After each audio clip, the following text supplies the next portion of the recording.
ಚಂದ್ರನಾಂಗಳದ ಮೇಲೆ ಖನಿಜಗಳನ್ನು ಕಂಡುಹಿಡಿದ ಇಸ್ರೋ.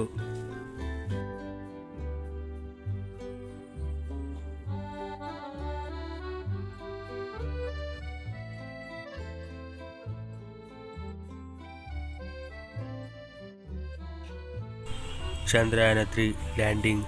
ಇಸ್ರೋ ಮುಖ್ಯಸ್ಥರು ಚಂದ್ರನ ಮೇಲೆ ಖನಿಜಗಳನ್ನು ಪ್ರಜ್ಞಾನ್ ಹೇಗೆ ಕಂಡುಹಿಡಿದರು ಎಂಬುದನ್ನು ವಿವರಿಸುತ್ತಾರೆ.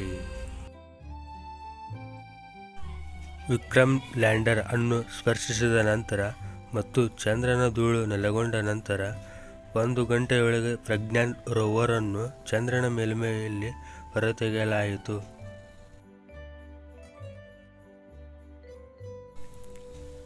ಪ್ರಜ್ಞಾನ್ ರೋವರ್ 2 ಸುಧಾರಿತ ಉಪಕರಣಗಳನ್ನು ಹೊಂದಿತ್ತು. ಇದು ಚಂದ್ರನ ಮೇಲ್ಮೈಯನ್ನು ಸ್ಪರ್ಶಿಸಿದ ನಂತರ ತನ್ನ ಅನ್ವೇಷಣೆಯನ್ನು ಪ್ರಾರಂಭಿಸಿತು. ರೋವರ್ ಚಲನಶೀಲತೆಯ ಅದರ ಮಿಷನ್ ಯಶಸ್ವಿಗೆ ನಿರ್ಣಾಯಕವಾಗಿತ್ತು.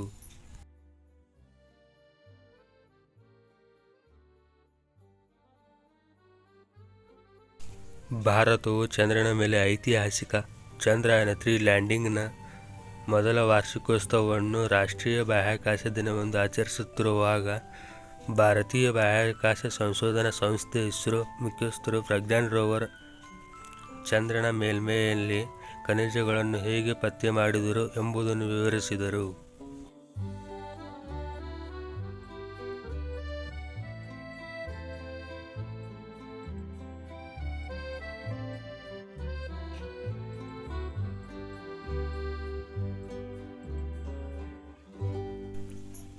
ಭಾರತ 3ನೇ ಚಂದ್ರಯಾನ ಮೊದಲ ಲ್ಯಾಂಡಿಂಗ್ ವಾರ್ಷಿಕೋತ್ಸವದ ನೆನಪಿಗಾಗಿ ಪ್ರಜ್ಞಾನ್ ರೋವರ್ ತೆಗೆದ ಅದ್ಭುತ ಹೊಸ ಚಿತ್ರಗಳನ್ನು ಭಾರತೀಯ ಬಾಹ್ಯಾಕಾಶ ಸಂಸ್ಥೆ ಬಿಡುಗಡೆ ಮಾಡಿದೆ.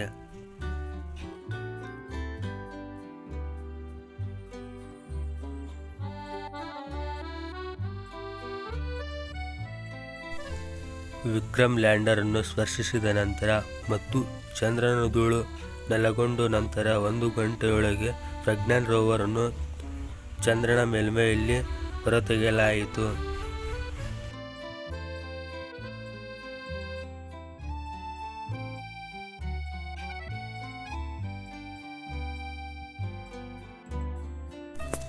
ವಾರಗಳ ನಂತರ ಶಿವಶಕ್ತಿ ಪಾಯಿಂಟ್ನಲ್ಲಿ ಚಂದ್ರನ ಮೇಲ್ಮೈಯಲ್ಲಿರುವ ಖನಿಜಗಳ ಸಂಯೋಜನೆಯನ್ನು ರೋವರ್ ಯಶಸ್ವಿಯಾಗಿ ಪತ್ತೆ ಹಚ್ಚಿದೆ ಮತ್ತು ವಿಶ್ಲೇಷಿಸಿದೆ ಎಂದು ಇಸ್ರೋ ಘೋಷಿಸಿತು.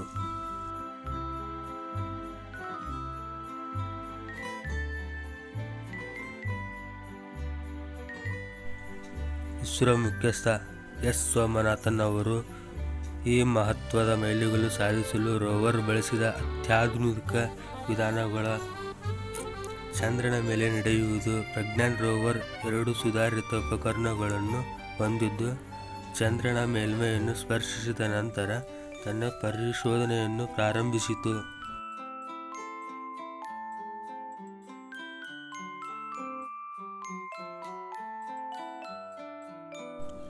Alpha particle X ray spectrometer SPXS ಮೇಲ್ಮೈ ವಸ್ತುಗಳೊಂದಿಗೆ ಸಂವಹನ ನಡೆಸಲು ಆಲ್ಫಾ ಕಣ ವಿಕಿರಣಗಳನ್ನು ಒಳಗೊಂಡಿತ್ತು.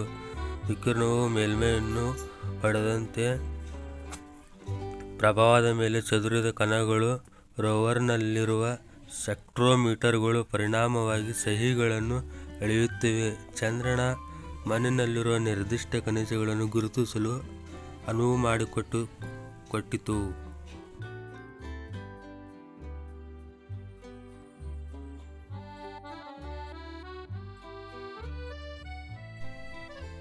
ಎರಡನೆಯ ಉಪಕರಣ ಲೇಸರ್ ಇಂಡೋ-ಸ್ಪೀಡ್ ಬ್ರೇಕ್ಡೌನ್ ಸ್ಪೆಕ್ಟ್ರೋಸ್ಕೋಪಿಯು LIBS ಲೇಸರ್ ಆಧಾರಿತ ವಿಧಾನವನ್ನು ಬಳಸಿಕೊಂಡಿತು.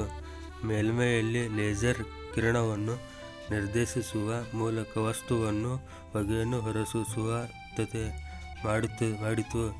ಈ ಹೊಗೆಯನ್ನು ನಂತರ ಆನ್-ಬೋರ್ಡ್ ಸ್ಪೆಕ್ಟ್ರೋಮೀಟರ್ಗಳಿಂದ ಸೆರೆಹಿಡಿಯಲಾಯಿತು ಮತ್ತು ವಿಶ್ಲೇಷಿಸಲಾಯಿತು. ಇದು ಚಂದ್ರನ ಭೂಪ್ರದೇಶದ ಧಾತು ರೂಪದ ಸಂಯೋಜನೆಯನ್ನು ಬಹಿರಂಗಪಡಿಸಲಾಯಿತು.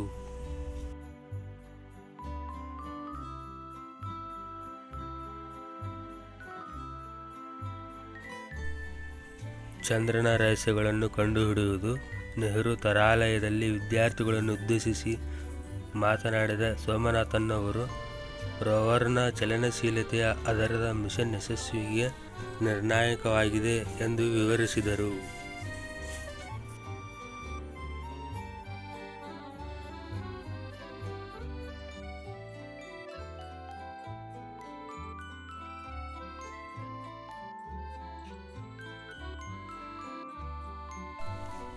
ಪ್ರಜ್ಞಾನ್ ಲ್ಯಾಂಡಿಂಗ್ ಪ್ಯಾಟರ್ನ್ ಸುತ್ತಲೂ ಚಲಿಸಿದರು. ಸುಮಾರು 100 ಮೀಟರ್ಗಳನ್ನು ಆವರಿಸಿದರು. ಅದರ ಕಾರ್ಯಗಳನ್ನು ನಿರ್ವಹಿಸಿದಾಗ ಮತ್ತು ಡೇಟಾವನ್ನು ಸಂಗ್ರಹಿಸಿದರು ಎಂದು ಹೇಳಿದರು. ಈ ಚಲನೆಯು ರೋವರ್ಗೆ ವಿಶಾಲವಾದ ಪ್ರದೇಶವನ್ನು ಮಾದರಿ ಮಾಡಲು ಅವಕಾಶ ಮಾಡಿಕೊಟ್ಟಿತು. ಇದು ಚಂದ್ರನ ಮೇಲ್ಮೈ ಸಂಯೋಜನೆಯನ್ನು ಬಗ್ಗೆ ಹೆಚ್ಚು ಸಮಗ್ರವಾದ ತಿಳುವಳಿಕೆಯನ್ನು ನೀಡಿತು.